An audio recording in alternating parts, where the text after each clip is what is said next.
A group of illegal immigrants brought Latin American street politics to Florida Senator Marco Rubio's office today, where they demanded amnesty and respect as they aggressively shouted down an office staffer. The leader of the Soros-funded United We Dream group loudly explained her demand for amnesty, including amnesty for illegals who dropped out of taxpayer-funded American high schools, while she was surrounded by roughly 20 supporters, many with video cameras. "It is such a disgrace how my friend Jose, who never qualified DACA because he had to drop out, in order to support his single mother, came to this office and spoke with Senator Rubio's immigration staffer, and they looked him in the eye and said they would vote for Bridge and Amnesty Act, which provides work permits, but no green cards. And I remember how angry Jose was when he told me this, and I was so angry I was ready to slug somebody in the head because I could not believe that somebody had disrespected my friend like that, had looked him in the eye and told him he is not worthy of protection, of living a life with dignity on this world, and this country. The Gang of Six amnesty in the Senate would offer residency or citizenship to roughly 8 million illegals, plus chain migration relatives, according to the White House. The illegals would likely have won that prize if Rubio's Gang of Eight amnesty had not been rejected by voters in 2014. A Rubio staffer walked into the group to ask them to leave, saying "Excuse me." But the leader of the group immediately began shouting over the staffer's voice, prompting a well-trained call and reply refrain from the group. "Undocumented. Unafraid. Undocumented. Unafraid. We are the immigrants. We are the immigrants. The mighty, mighty immigrants. The mighty, mighty immigrants. Fighting for justice. Fighting for justice. Everywhere we go. Everywhere we go. People want to know.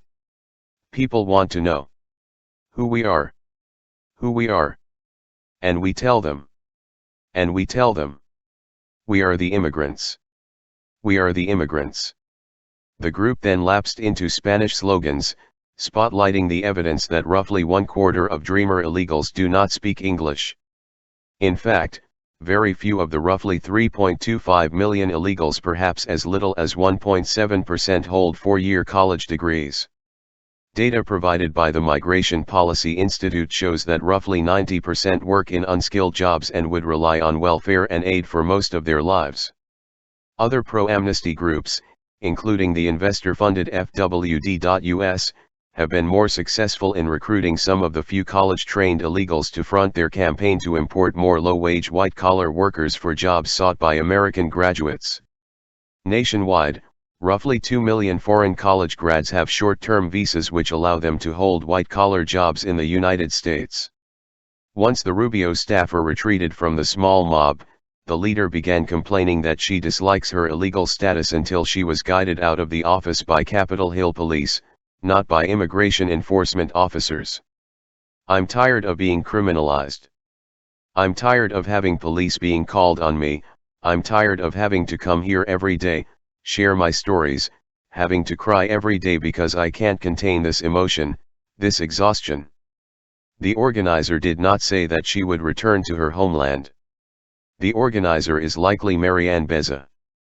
4 million Americans turn 18 each year and begin looking for good jobs in the free market.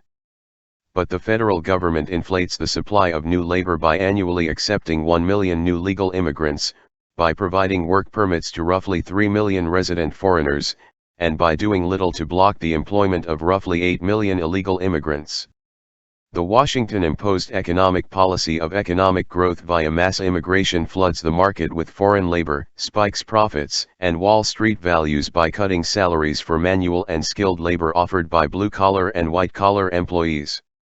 It also drives up real estate prices, widens wealth gaps, reduces high-tech investment, increases state and local tax burdens, hurts kids' schools and college education, pushes Americans away from high-tech careers, and sidelines at least 5 million marginalized Americans and their families, including many who are now struggling with opioid addictions. The cheap labor policy has hit college graduates, not just blue-collar workers. The cheap labor policy has also reduced investment and job creation in many interior states because the coastal cities have a surplus of imported labor.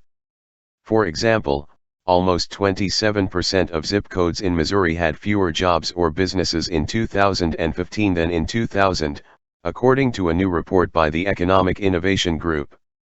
In Kansas, almost 29% of zip codes had fewer jobs and businesses in 2015 compared to 2000, which was a two-decade period of massive cheap labor immigration. Because of the successful cheap labor strategy, wages for men have remained flat since 1973, and a large percentage of the nation's annual income has shifted to investors and away from employees.